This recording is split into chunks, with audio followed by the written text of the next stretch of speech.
This is Goku's son, DBZ, and this is my first video on my main channel in about a month almost, as well as been a few weeks since I've done a music for my secondary channel, Goku's son, DBZ2. Getting ready to upload some new music for that channel. And also I'm going to do a video tonight for this channel. Now you can tell I'm hoarse right now a little. That's because I'm just getting over last week having infected sinuses. Yeah, not fun. But let's get tonight's vlog started. This will be the first regular vlog I've done on wrestling, WWE to be precise. Now, as you can tell, I'm wearing a WWE shirt. I'm wearing the shirt with the Nexus symbol, the CM Punk new Nexus shirt, which of course Nexus is no longer around since they did away with that and came out with that new CM Punk shirt, best in the world, which, for those of you who did not see the pay-per-view Summerslam, basically what happened, which you were probably recapped on Raw, was that at the event CM Punk won. It took him to go to sleeps GTS moves to put Cena out, but he did even though Cena had his leg on the rope.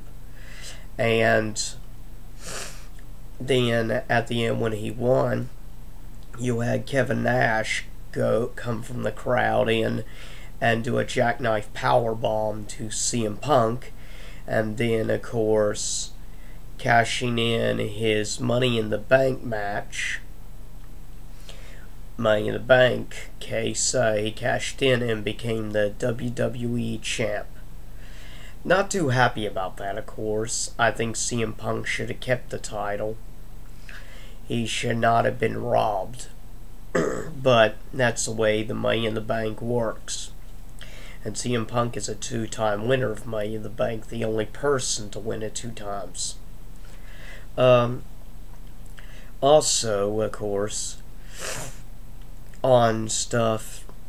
Now, before I say anything else, of course, just like a lot of people of wrestling fans, of course, of adults, I am not a fan of Cena, period. Never have been, probably never will be. Well, I'll be honest, I liked Cena in the beginning when he had that attitude and stuff. I like that.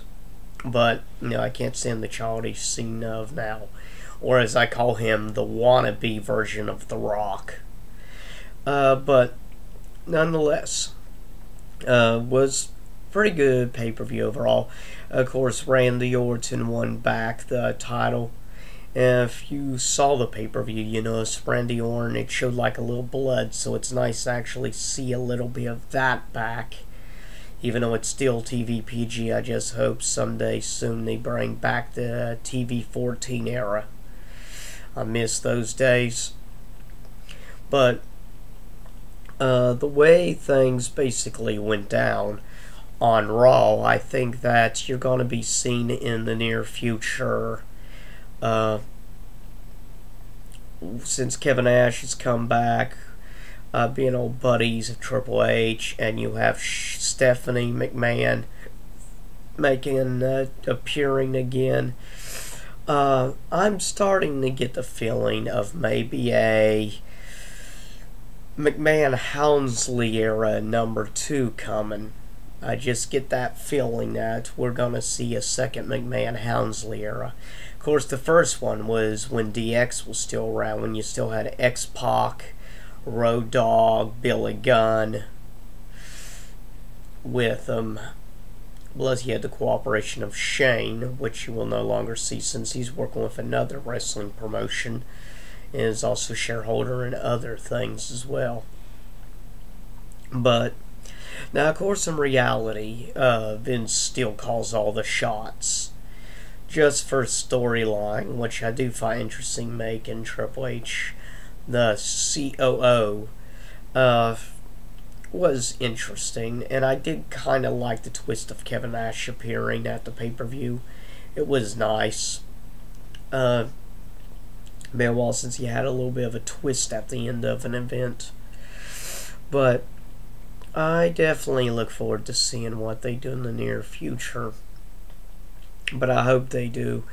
But, of course, I would prefer to see the NWO back. But Scott Hall is probably gone for good from wrestling. He's gone out of shape.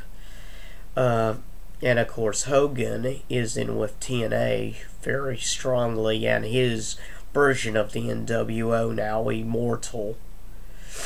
Yes, I say this is basically a WWE review, but I am going to make some mentions of TNA. There are certain positive things about TNA. I mean, they do have good talent. They've got, of course, occasionally you see Rhino, Raven, Tommy Dreamer, Taz, of course, as an announcer. You've got RVD. You've got how many other names can I say? Kurt Angle, Mr. Anderson, formerly known as Mr. Kennedy. And of course, basically now I think if stars are starting to really push in WWE on SmackDown.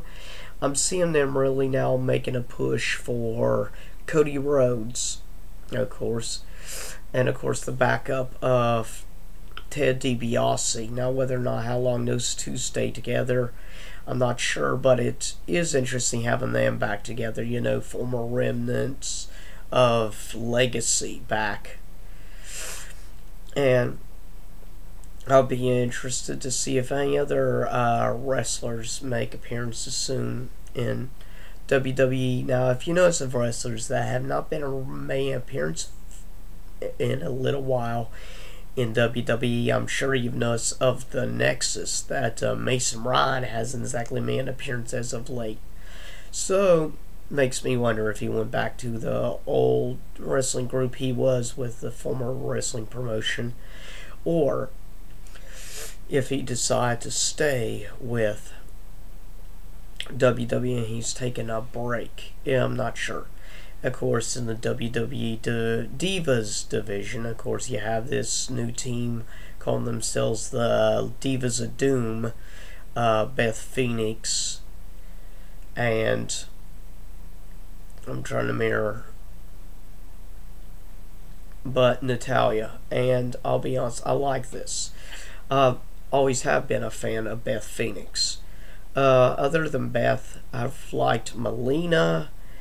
I've liked also, trying to remember her name. Of course, I liked, for the short time, Karma was informally known as Khan from TNA.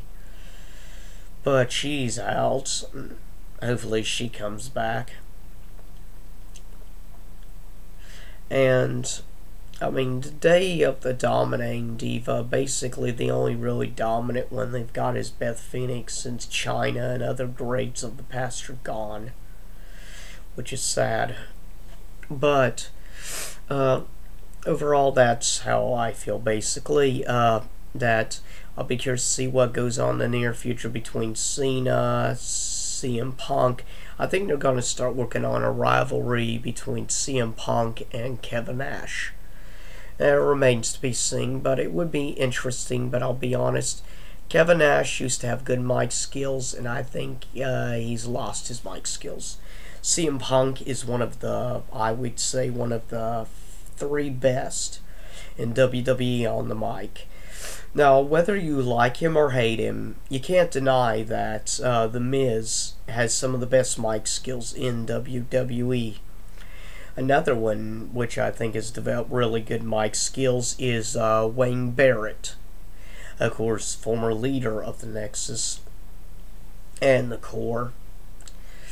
But right now I'm enjoying. I was kind of mad when they only had one match between Barrett and Sheamus. I thought that would make a great rivalry on SmackDown.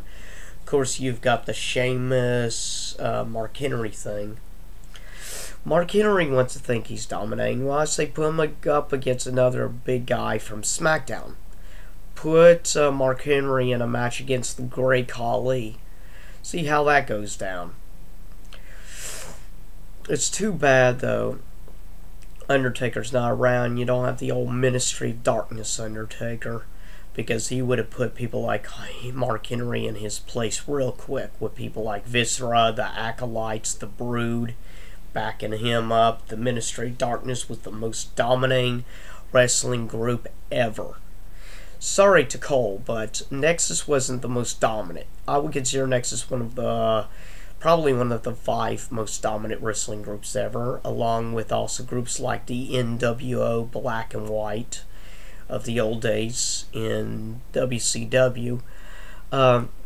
Also groups like, I would have to say, regardless, the old DX, don't forget the Corporation, but I'll get ready to sign out for now. This is, of course, Goku Sun DBZ.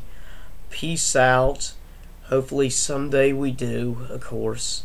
And also I want to state a game update.